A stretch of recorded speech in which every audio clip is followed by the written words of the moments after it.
Hey there, and welcome to the channel. Today we're discussing bonds, like the financial kind. If you need info on bail bonds, especially if this is a time-sensitive issue, then you'll have to keep looking. Good luck though. And when the judge sees that this is all just a big misunderstanding, Yeah, right.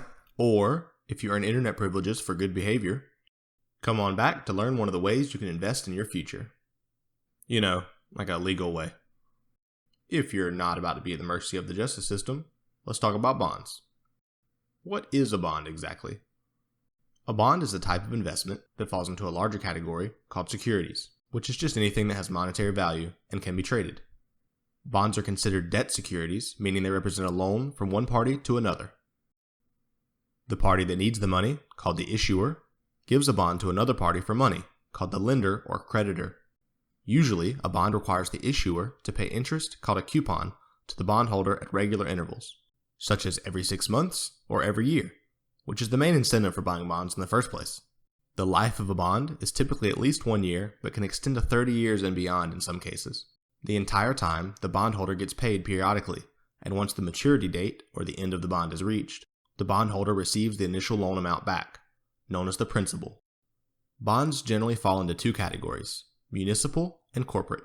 Municipal bonds can be issued by territories, local governments, or their agencies. They are primarily used for financing important public projects, such as road expansions and repairs, school construction, or, dropping thousands of marshmallows from a helicopter onto a field for children to collect. Seriously, that actually happened. Look it up. Now, the other type, corporate bonds, which, you guessed it, corporate bonds are utilized by corporations to raise money for basically whatever they need money for. Business expansion, yachts, medical expenses, the usual. Let's look at an example of a situation where a bond may be helpful. This is Gary. Gary has a company that sells lemonade locally. Gary imagined that by now he'd be traveling the world in his private jet, surrounded by models from that sweet, sweet lemonade money. But his returns just aren't living up to his expectations. He's decided that expansion is the answer. And Gary here doesn't half-ass anything, so he's taking the Starbucks approach. He envisions lemonade stands as far as the eye can see, literally surrounding his competition. Expansion is expensive though, so Gary has decided to utilize corporate bonds to fund his conquest. He calculates what he's expecting to need and divides the value evenly among several bonds. All of these bonds have the same terms, so if there are multiple bondholders, they'll all have the same deal. Gary reaches out to his friend, Susie, to invest in his company by buying all of the bonds he's created. Sadly, Susie is a graphic designer, which means she can't afford to foot the full cost of Gary's venture. Gary actually finds that even people with marketable skills aren't willing or able to buy all of the bonds that he's created. Gary is about to give up, but then he's approached by a firm who's offering to buy the entire sum of bonds that he wants to issue. Wow, you must really believe in my lemonade empire. Yeah, sure, that's it. This firm is actually an underwriter, and they plan on reselling every single bond they've received. They tell Gary that since they're guaranteeing to take all of the bonds, they want a discount. Gary agrees, and a deal is struck. Gary receives most of what he was asking for to start building more lemonade stands, and the underwriter finds investors to buy the bonds in more affordable quantities at their full value, meaning they make money since they got the bonds at a discount.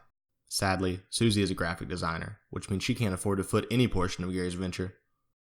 The underwriter is taking some risk here though, as they may not be able to sell all of the bonds. And if this is the case, the bonds they're left with are now their investments in Gary's company. Jesus. Now, let's fast forward a bit. Gary's done it.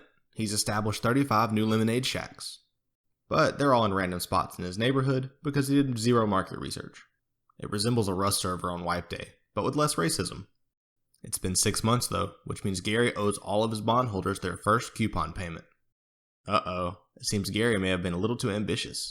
He's vastly overestimated the general populace's daily expenditure on citrus. Gary can't afford his coupons, and he has to default on his bonds. Gary's dreams are in shambles, and his lemonade empire is no more. His company property will be liquidated, and investors will be paid back if possible.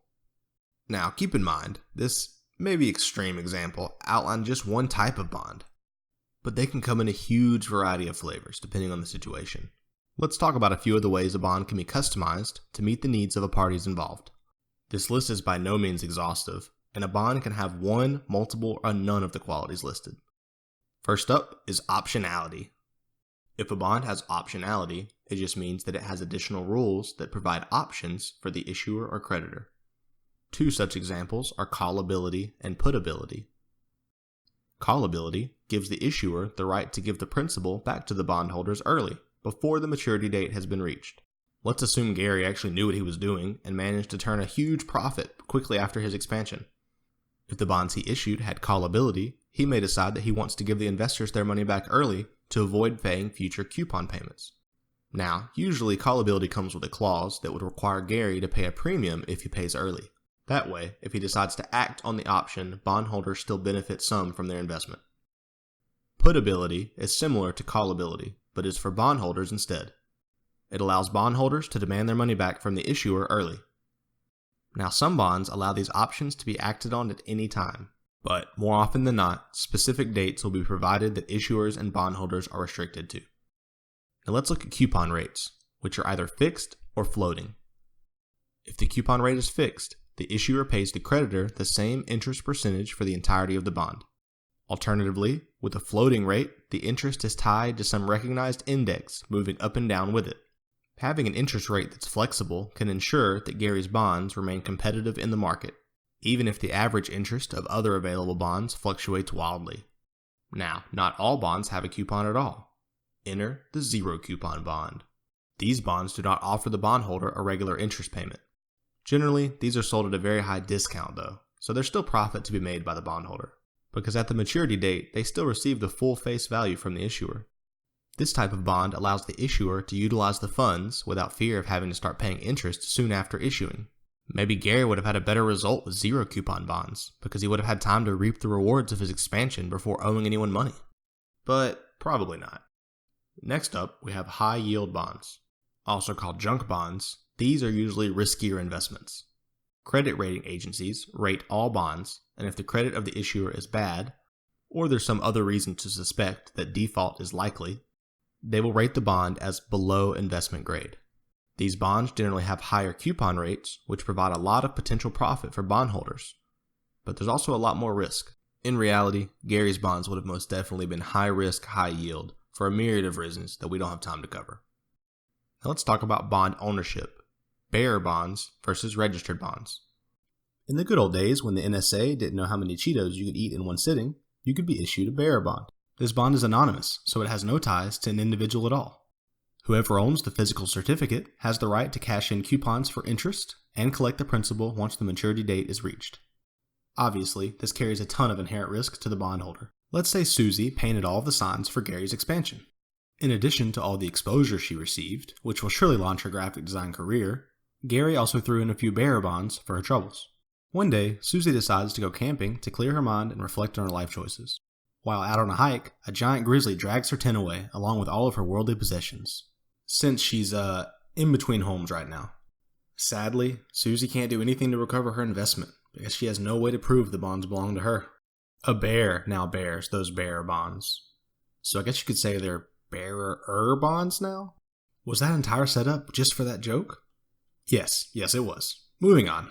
Registered bonds are more like a risk-averse younger brother to bearer bonds. Ownership is recorded by the issuer or a transfer agent and kept up to date as the bond changes hands.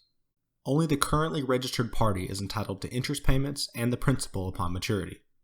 The last bonds we'll talk about are war bonds, which are created strictly for funding military operations during wartime. Money-wise, these bonds usually have a very low rate of return, but they come with an added dividend of pure patriotism, which, just like American Express, isn't an acceptable form of payment in most places. Well, that about wraps up today's overview of bonds. Of course, there are a lot of intricacies not covered here that can affect the trading of bonds. So this is purely educational content, I'm not a financial advisor, blah blah blah, you get the idea. If you like this type of explanation, then let me know in the comments, and include your suggestions for the next video. And lastly, subscribe if you want to see more videos just like this one. Thanks for watching.